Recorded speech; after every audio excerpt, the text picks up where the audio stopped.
Bem-vindo, rapaziada, a mais um Geriátricos Titãs, mais um videozinho nosso aí, falando um pouquinho de quadrinhos para vocês. Eu sou o Fabiano de Souza, estou aqui acompanhado dos meus amigos. Se apresentem aí, meus amigos. Felipe aqui com vocês. Nicolas. Beleza. E aí, hoje a gente vai estar falando de um cara que ele coleciona declaração de amor e ódio, né, cara? A gente vai falar do Tom King. A gente vai falar do autor Tom King, roteirista, que fez coisas de sucesso, já ganhou o prêmio Eisner, né? Aliás, 2 prêmios Eisner, fora outros pequenos prêmios. E que o cara aí tem aquela relação de amor e ódio. A gente tem uma vasta bibliografia já do cara, tendo colecionado grandes heróis, né, dos medalhões. O cara já escreveu o Batman, escreveu Mulher Gato, já escreveu Visão, Adam Strange tá escrevendo agora. Então a gente vai falar um pouquinho sobre a carreira. Ó, o Felipão aí, ó, Felipe da Babilônia, muito bom. Então, e aí a gente vai falar um pouquinho dele, né? Vamos começar? Tom King, ele nasceu em 1978, uma família de judeus americanos. Ele cresceu em Los Angeles, na Califórnia, e a mãe dele trabalhava num estúdio de TV, de cinema, né? Só que a mãe dele nem acreditava que ele fosse ser escritor, não. Ele falava que queria ser escritor, queria trabalhar com roteiro, cinema ou para livro, mas a mãe dele não achava que era muito fácil. Ele cresceu falando isso, né? Ele também pensou em ser advogado, e aí foi cursar a Universidade de Colômbia, onde ele estudou História e Filosofia, que não tinha nada a ver com os dois, né? E se formou no ano de 2000. O King, ele estudou, aí é uma coisa interessante, né? Para mostrar que o cara já estava meio que no caminho. Ele, em 1900, acho que foi em 2009, 2004, uma coisa assim, ele estagiou, né? Na DC Comics e na Marvel Comics. Na DC Comics, ele trabalhou junto com o Garth Ennis, que era o cara criador do Preacher. Ele era estagiário do Garth Ennis. E na Marvel, ele trabalhou com o Chris Claremont na época que ele estava fazendo aí coisas com os X-Men. E ele aprendeu o básico da profissão com o Chris, né? O Chris Claremont ensinou bastante coisa para ele. Não sei vocês dois aí, né? Se vocês concordam, eu não acho que ele traz muito do material do Chris Claremont, ou a forma de trabalho do Chris. Eu acho que ele tem uma forma de escrever dele bem mais própria. Ele não adquiriu nem do Garth Ennis, nem do Chris Claremont, né? Ah, sim, eu acho que ele trabalha personalidade muito melhor do que os dois, inclusive, né? Eles trabalham muito melhor situações, na minha visão. Tá? E eu acho que talvez a filosofia tenha ajudado muito ele. Eu já não posso falar sobre porque eu nunca li nada sobre o Garth Ennis e nem do Claremont. Eu sou uma piada, eu sou uma vergonha. Então, cara. E aí, cara, após os atentados dos 11... Oi? Filipão, não ouvi você. É um leitor em crescimento. Tá aprendendo aí. Então, cara. E aí, o Tom King, quando teve os atentados, né, nas Torres Gêmeas de 11 de setembro, ele ficou super chocado, ele ficou estarrecido, cara. E ele entrou no site da CIA e se candidatou para trabalhar na CIA. Ele achou que aquilo ali ele tinha que dar a contribuição dele, de alguma forma. E aí ele foi. Ele trabalhou durante 7 anos na CIA, tá? Com várias incursões e missões. E aí a esposa dele, depois de 7 anos, ele estava grávida, né? E ele foi convocado para fazer uma missão no exterior. Era uma viagem de negócios e ele ia levar um tempo aí, parece que 1 ano, né? Nessa missão aí. E aí ele percebeu que ele ia passar muito tempo fora, inclusive longe da família dele, né? E não ia ver o primeiro filho dele nascer. Então ele tinha direito a uma férias anual, e foi onde ele pediu, né, férias anual para poder curtir o filho e esse nascimento, essa coisa de ser pai e ficar com a família dele. E aí nesse 1 ano ele começou a botar em prática o que ele sempre gostou, que ele queria falar sobre super-heróis, queria escrever quadrinhos. E aí ele escreveu o primeiro livro dele, né, cara? Nesse período aí, ele começou a escrever o primeiro livro dele, que é o Unscrowned Sky. né, foi publicado em 10 de julho de 2012 pela Touchstone, e tinha a arte do animador Tom Kohler, né, que fez todas as ilustrações do livro. O livro é um romance sobre super-heróis, né, e aí muitos leitores falam que é a declaração de amor dele ao gênero de super-heróis. Ele fez o romance, ele se passa na cidade de Arcádia. O mundo foi salvo mais uma vez, né, do apocalipse pelos heróis, só que os heróis têm que abrir mão dos poderes para poder deixar o mundo a salvo. E aí os heróis acabam fazendo isso. E aí o homem robótico Ultimate, ele está se acostumando à vida normal, né, sem poderes. Eu fico até meio assim, o que era o poder dele? Esse livro não foi editado aqui no Brasil, então a gente não tem como saber, né? Eu não consegui achar ele. Foi um dos que mais me interessou quando eu li a pauta que você escreveu. Foi um dos que mais me interessou. Eu também fiquei muito interessado, mas assim, o que é o poder de um herói robô? Um herói robô é robô, né? Não tem superpoderes. Tipo o Cyborg?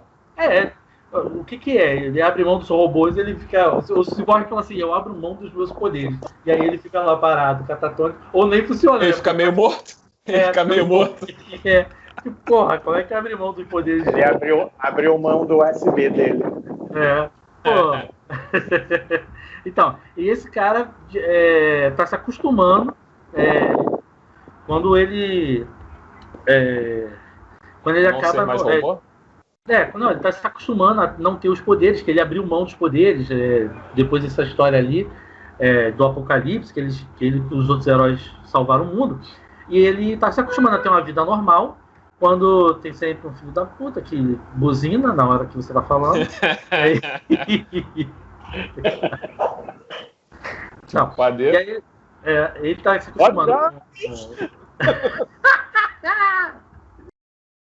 Então, aí o Ultimate, ele tá se acostumando a não ter poderes, né? Ter uma vida normal, quando sobrecai sobre a cidade da Arcádia uma nova ameaça que pode destruir o mundo. E aí ele tem que apelar para o Penultimate. Nossa, tem cada nome maneiro, né? Desculpa, com King, os nomes é que você pecou pra cacete. Ele recorre ao Penultimate, que é um dos únicos heróis que não abriu mão dos seus poderes para salvar o mundo. E ele tem que convencer esse cara a ajudar ele a salvar o mundo, porque o cara é o único que pode e tem os poderes para poder salvar o mundo. Como eu disse, né? O livro todo é amado pelos caras lá nos Estados Unidos. Os fãs acham que é uma ode de amor ao gênero dos quadrinhos, né, e a metalinguagem dos quadrinhos. Infelizmente, nenhuma editora aqui no Brasil quis pegar mesmo o cara fazendo sucesso nos quadrinhos aqui no Brasil. Agora é esperar para ver se aparece por aqui, né, esse livro aí. Ele hoje está morando com a esposa dele e os 3 filhos em Washington, né? O Tom King, ele foi convidado junto ao Tim Seeley, né, para trabalhar numa série chamada Graysons, onde o Dick Grayson, ele larga o manto do Asa Noturna e ele passa a ser o agente 37, um espião da X-Spiral, né? E aí o Tom na série tem meio James Bond misturado com Kingsman, né? O Tom da série. Esse programa vai ser legal. Ótimo, vai ser só pérola. Só pérola. Então, tem uma pitada de Kingsman, né? Aquele meio escrachadão, de humor. Apesar de que, assim, a gente...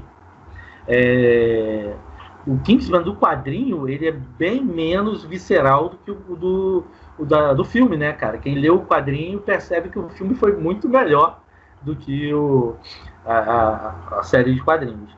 E aí, mas ele tem esse tom ele tem esse tom meio engraçado, né? Mas esse tom de espionagem com armas secretas e tudo mais. E o Dick Grayson, porque sempre foi um Robin, Asa Noturna e Batman um pouco mais relaxado dentro do manto, ele faz esse espião meio James Bond, meio cara galanteador, engraçadinho, que faz tiradinhas e tudo mais. E aí isso aí fez a galera gostar do título, fez o título ir bem, até porque assim, ele colocou personagens, os personagens secundários, eles tinham profundidade, tinham motivação na história, não era só um personagem que estava ali para apoiar, não era escada. E aí a galera começou a ver ali genialidade do Tom King. Ele escrevia sobre espionagem, né, cara? E aí ele usou muito do que ele aprendeu no mundo da espionagem na CIA para falar dessa série. Ela tem um tom bem mais realista dentro da ideia da espionagem, não é aquela coisa toda cheia de fantasia. Ele faz uma coisa mais séria, mais seca. E ele tem a introdução de uma personagem que a gente tem no universo regular e não tinha visto no Renascimento ainda, que é a Caçadora, mas na versão dela civil, né? Ela, na verdade, é uma agente junto com ele, e até muito interessante na série. Ela tem umas tiradas bem legais, bem humanas, né? Porque ela está envolvida com máfia e tudo mais, mas é uma agente secreta, então ela tem essa divisão. Ela é introduzida aí no Renascimento, perdão, nos 952, mas ela ainda tem um pouco daquela pós-crise, né? Que é sobrevivente de um massacre de uma família da máfia, sim, né? Então mistura essas duas, quer dizer, traz ela para 952 e tem um pouco do que nós já conhecíamos dela, né? Sim, vamos nem entrar na questão de ser uma filha do Batman de outra realidade. Eu ia contextualizar. Não, eu ia contextualizar só isso, né? Porque para quem não conhece, a Caçadora, ela antes da crise, ela era filha do Batman com a Mulher Gato, né? E depois da crise, ela veio, como os caras não sabiam como encaixar ela e não tinha como encaixar uma filha do Batman no que eles estavam bolando pós-crise, ela acabou sendo só uma filha de mafiosos que viu os pais serem assassinados e se tornou uma vigilante. No começo ela nem era, né, muito fã de ser boazinha e tal. Depois que ela tem uns embates com o Batman, que o Batman começa a botar ela meio que na linha, né? Essa série do Grayson, né, ela saiu completa pela editora Panini aqui no Brasil, nas revistas do Batman. A gente consegue encontrar ela nas revistas do Batman, né, dessa fase. Algum de vocês tem alguma coisa a acrescentar nessa coisa do Grayson aí? Você, Nicolas, que gosta do Grayson, sempre teve só... Eu achei interessante que foi uma consequência ali do Mal Eterno, né, que ele acaba perdendo a identidade dele e acaba tendo que se tornar um agente secreto, que de certa forma ele acaba entrando numa zona de conforto porque ele está acostumado a trabalhar com dupla identidade, né? Eu não li, né? Logicamente eu não li. Mas minha mãe leu, meu pai leu, a minha esposa leu. Silvio! Pai, eu não li, mas vou comentar. Eu vou comentar um pouco só. Então, eu não li, mas assim, o que você me falou a respeito dessa coisa um pouco mais detetive, isso me lembrou um pouco como ele é abordado nessa série dos Novos Titãs, que ele é um detetive e tudo, ele tá trabalhando, ele trabalha como detetive, acho que da polícia de Detroit, eu acho, uma porra assim. Então me lembrou um pouco, eu acho que, não sei se você leu, mas assim, de repente você consegue uma conexão melhor. Eu não sei, eu não sei muito a respeito do Dick Grayson, eu não li muito a respeito do Dick Grayson, sei que o Tim Sale, né, como é que fala? Ele escreveu o começo da fase Renascimento do Asa Noturna, no Renascimento, né, lógico. Mas realmente eu não sei muito o que dizer sobre, não. E acho que o meu Robin favorito é o Drake mesmo, é o Tim Drake. Nossa. Pois é. Então, aí em junho... Não, como o Robin. Eu acho que... Sim, entendi. Mas também é questão de gosto. Sim, é igual bunda. Então, e aí cada um dá o seu. Eu ia falar já um negócio, mas já tá gravando, né? Então... Tem edição para isso, jovem. Jovem. Só de seu espírito, jovem. E aí, em julho de 2015, ele relançou junto com a DC Comics a revista The Omega Man, né, com a arte do estreante Barnaby Bagendas, né? A série acompanha o grupo, né, de rebeldes. Ela tem uma pegada meio Star Wars, o Nicolas que gosta de Star Wars, cara apaixonado. Ele tem uma pegada meio Star Eu até Wars. quero falar a respeito sobre, depois você... Sim, deixa eu só introduzir e Sim, você depois relaxa. Sim. Então, a série acompanha um grupo de rebeldes, né, contra o Império Galacto Opressor. Uma das estrelas dessa série, né, um dos caras que aparece na série ajudando os Omega Men, é o Kyle Rayner, que já foi Ion, já foi Lanterna Verde da Terra, e agora voltou a ser Lanterna Verde. E aí, nessa série, ele faz às vezes de um escolhido, de um cara que foi meio que enviado para ajudar os caras e salvar, né, cara? O que chamou a atenção da galera da mídia para essa revista é porque eles usam os 9 quadros igual o Alan Moore fez, né, com o Watchmen. Ele usa 9 quadros, o que era antigamente, para quem não sabe, era meio que uma regrinha, né, cara?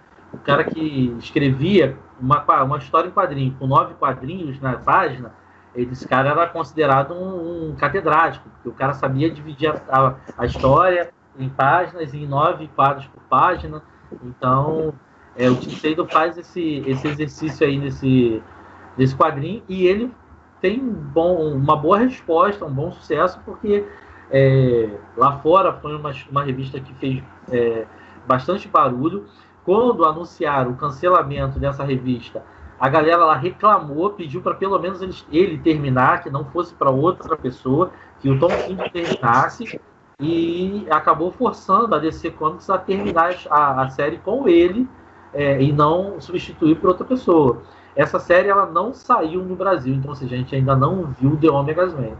O Omega Men era isso, né? Tinha essa pegada de Guardiões da Galáxia, e essa série foi bem falada, só que a gente não viu isso aí. Entendi.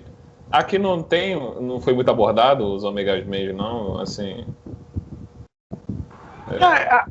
Já teve mais de um volume aqui na DC, né? Uma vez foi uma série mensal que eu acho que chegou a 30 e poucos números. Eu vou depois botar aqui na tela o número correto que eu vou pesquisar. E depois uma minissérie e agora uma série com essa do Tom King em 12 volumes. Nós nunca tivemos aqui uma publicação regular. Eles sempre foram coadjuvantes em histórias como do Super-Homem, na época Super-Homem, né? Hoje é mais Superman. Uhum. Os Titãs também, por causa da Coriander. Da Coriander, isso. Eles aparecem na fase da Coriander, né? Entendi. É a mesma galáxia que eles operam, vamos dizer assim, né? Do planeta natal dela. Mas aqui no Brasil sempre foi só isso, como coadjuvante. Então, talvez por isso, e acredito até que não deve ter tido muito pedido, não tenha, na época que tinha essas participações aqui, não deve ter tido a intenção de publicar. A última coisa que saiu de Omega Men que eu lembro aqui, e aí eu lembro, muito engraçado, né? Eu lembro só do nome do líder deles, que era o Tigor, né? Que era um homem tigre, né? Com a feição. Mas esse não é o líder, não. O líder é o Primus. É o Primus que é o líder? Tem o Primus, tem o Bruto, tem o Tigor, Faísca, Calista. Que vem a ser a esposa do Primus. O Primus é o líder do Omega Men, telecinético. Cara, eu vou te falar, então eu sou meio bunda mole, porque eu sempre achei que que o Tigor era o líder, porque o Tigor sempre tava falante, sempre... Não, você até vê pela postura do Primus que ele é o líder. Eles aparecem nessa saga aqui da Supergirl. Legal. Os Assassinos de Krypton. Cara, eu ia falar até então uma besteira, né? Porque se eles apareceram nessa Supergirl, foi a última aparição que eles fizeram aqui no Brasil. Eu acredito sim. Anteriormente, eles fizeram uma aparição numa saga do Adam Strange, onde eles fazem uma participação rápida ajudando o Adam Strange. Até uma série muito bonita, muito bacana. E aí mas eu acho que não saiu aqui ainda, né? Tá pra sair, né? Essa do Adam Strange. Já saiu? Saiu na época de pré-crise infinita. Isso, é 52. Tá. Tá, isso é antigo. Eu achei que era... Alô, geriátricos titãs. Só coisas velhas fazem parte das nossas memórias. Isso aí. Brincadeira, a gente também gosta de coisa nova. Mentira! Obsoleto. Porque Tom King é o quê? Da minha época, jovem? Touché. Então, cara, eu sempre gostei de Omega Man, não vou dizer que sou fã, porque senão eu tinha lembrado do nome de todos. E graças a Deus. E o nome do líder. E o nome do líder, sempre achei que era o Tigo. Então, em 2015, na San Diego Comic Con, a Vertigo anuncia o lançamento de Xerife da Babilônia, com arte de Mitch Gerads, né, cara? Um cara que a gente não estava acostumado a ver aí, uma arte diferenciada, tá? Inspirado nos tempos do Tom King que ele passou no Iraque, é a história do assessor e ex-policial Chris Henry, né, que investiga a morte de um policial iraquiano. Na verdade, são 3 policiais iraquianos, só que é só um corpo que é jogado no meio da praça lá, né? E aí ele é chamado para investigar. A série fez sucesso, fez tanto sucesso que ela chegou a até chamar a atenção da mídia não especializada e saiu em alguns jornais lá nos Estados Unidos falando bem, indicando a série, tá? Os personagens são muito carismáticos, são muito críveis, né, cara? A galera, dá para você ver, os personagens são muito reais. Eu, quando li a revista, você tem a impressão de estar vendo um filmezão de guerra americano. Eu achei muito, muito responsa, muito legal. Dá para fazer filme, série, minissérie, dá para adaptar aquele roteiro ali para vários formatos. Então, para o Nicolas que não acho que não leu, qual é a da pegada? Esse Chris Henry. Esse Chris Henry, ele é um. Mas deve ter gente também que não leu. Esses nossos 3 ou 4 fãs, deve ter alguém que não leu. E aí. Esse Chris Henry, ele é um cara que é um ex-policial do Texas, se não me engano, né? E ele vai para o Iraque, depois dos atentados, ele acaba se alistando e vai para o Iraque como um assessor, né, das Forças Armadas e investigador. E aí aparece um corpo que é jogado numa praça importante lá no Iraque, de um soldado iraquiano, de um policial iraquiano, e todo maltratado, todo mutilado, o cara foi nitidamente torturado. E aí ele é chamado para dirigir as investigações, né? E aí no meio dessa parada toda tem um ex-romance dele, que é uma mulher iraquiana, mas que ela é envolvida com várias paradas dá a entender que ela é envolvida com terrorismo também e com ajuda social para algumas comunidades carentes no Iraque. Um delegado de polícia iraquiano que tem todo motivo para ter se vingado do cara, que depois a gente acaba descobrindo que o cara tem envolvimento nesse crime, né? E eu acho que uma das coisas, o Felipe acho que comentou, postou no grupo lá no WhatsApp, da cena da esposa desse policial iraquiano bebendo com o Chris Henry, cara, que é uma cena, eu não sei o Felipe, mas eu consegui ver aquilo como se fosse uma cena de um filme, de tão real que eu consegui ver a cena. É muito bacana. O que acontece? Ele está treinando as forças policiais da região, né? E aparece um corpo de um dos policiais que ele está treinando. E os outros 3 corpos que você está falando é o... Bom, acho que a essa altura não é dar mais spoiler, né? Os outros 3 corpos que aparecem é o próprio ex-delegado das forças iraquianas que culpa pela morte das filhas dele. Ele que mata, né? E é muito legal, cara. Assim, todos têm um motivo e os motivos acabam se encontrando, né? As 3 figuras principais é o Christopher Henry, a Safia, que chamam de Sofia, né? E o Nassir. E cada um tem um motivo por trás, tem um passado também que o condena. Esse Nassir, então, ele torturou a família da Safia. Isso. É muito interessante, Eu aconselho muito a ler. Acabei de ler essa semana. Gostei muito, é o que nós estávamos falando. É um roteiro que adapta para filme, para série, para minissérie. E como quadrinho, é uma renovada. É muito bom. Assim, para quem não leu, O final, eu não vou dar spoiler do final aqui, mas o final me lembra muito o final desses últimos filmes de guerra que tem se feito nos Estados Unidos, né? Aquele filme que não é um final feliz, redondinho, onde todo mundo sai satisfeito, onde todo mundo... É aquele final que é meio amargo, mas desceu o remédio que tinha que ter descido para cada um, né?